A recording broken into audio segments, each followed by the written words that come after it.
Hello, everyone. Today is Tuesday, February 1st, 2022. Sugar Rally Sweetens Gold Star Rebound. This article is taken from Newsday, a Zimbabwean paper. Gold Star Sugar staged a furious comeback during the half year ended September 30th, 2021, rebounding from a COVID-19 induced factory shutdown and a fire incident to lift sales by 46%, according to a report by its parent company, Star Africa Corporation Limited. The firm, which is reaping rewards of substantial capital outlays into its refining capacity, lifted output to 39,294 tons during the review period from 26,959 tons in 2020, demonstrating its ability to navigate through headwinds.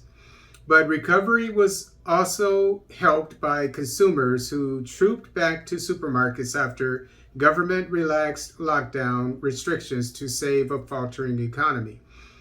Star Africa said white sugar sales boosted the rally, which defied hyperinflation and pressures caused by domestic currency battering on the black market. For a firm that has painfully charted a fresh trajectory in the aftermath of a frustrating decade, decade highlighted by high gearing, which ended with a near catastrophe, steep sugar demand could be the catalyst Star Africa required to quicken its recovery. But chairperson Rungamo Bire said so sweet was the white sugar rebound that a decision was made to halt exports to satisfy Zimbabwean demand. This is a story that has been shared by big firms including Ariston Holdings and Varun Beverages, which plans to set up a new plant in Harare to resume exports. Ariston Holdings is a European company. I don't know if they have factories in Zimbabwe. I believe they do. Perhaps in other South African countries, Southern African, I should say, countries. And Varun Beverages, they deal with Coca-Cola, I believe, packaging and so forth, bottling. And it's owned by an Indian man. They're in Harare and I think in other parts of Southern Africa. As a result of the Comprehensive Capital Investment and Equipment Maintenance Plan, GSSH, Gold Star Sugar Sales Harare sold 39,294 tons against 26,959 tons sold in the prior year comparative period, Bire said. This 46% improvement in sales was possible due to the demand for white refined sugar. It goes on and on and on. They made a lot of money.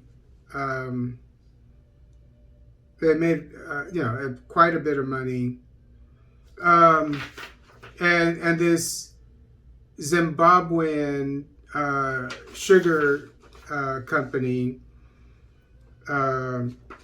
which is owned by the government. I'm starting to get some of these businesses mixed up. I don't want to spread any false information, but I know it's either owned outright by the government or it's owned, the majority share is owned by an indigenous Zimbabwean man. But I think it's owned by the government. It's state owned.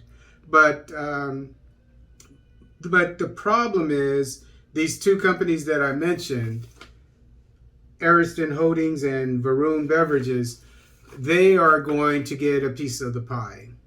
And in the sugar industry, and I don't have the details on that. I'm not an economist, but from the little I gather from this,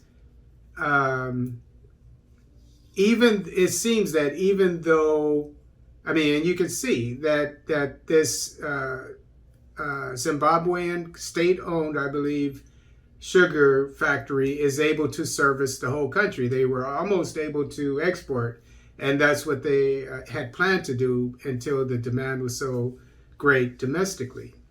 So I'm sure it would be easy for them for the next year to expand their factory, because they just expanded their factory. They got, I believe it was a loan from, I can't remember who gave them the loan, and I covered it not even a month ago, I think, maybe a month ago.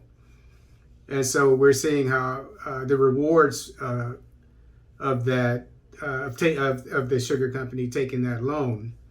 But from what I gather, these two other companies that are not indigenously owned are going to be getting a piece of the pie of the expanding sugar industry in Zimbabwe. And you have to ask yourself why. I can imagine that it's one of two things. One, it's the loans that, or a loan, maybe it's this loan or whatever, that was given with strings attached, which happens in most sub-Saharan African countries, where they say that you have to allow foreign companies or certain companies, I don't know all the details, but you have to allow non-indigenous companies basically into your market. And so it could be that, or it could be, that's pretty much, that's the only thing I can really think of. But you must bear in mind that the late, great Robert Mugabe, this did not happen on his watch. He passed away over a year ago, maybe 2 years ago, and he was castigated by the international community, especially the British and the former colonizers, and with the help of the United States, with sanctions for about 20 years because of taking the land back. The indigenization policies of Robert Mugabe, which many Africans agree with. And so something like this wouldn't happen on his watch. And nor would he probably have allowed these companies to operate. Again, I'm not sure. I don't have inside information on this, but I know he was a protectionist when it came to his economy. And so with the new Zimbabwean president, and the death of Mugabe, the Zimbabwean economy is open for business. And so, all these things I'm sure have to do with these unnecessary companies. I'm not going to say that the bottling company is not necessary, but they're getting in on, from what I read, they're getting in on this sugar industry, whereas it could have been taken care of by this one, I believe, state-owned, or let's just say indigenously owned, Zimbabwean-owned company.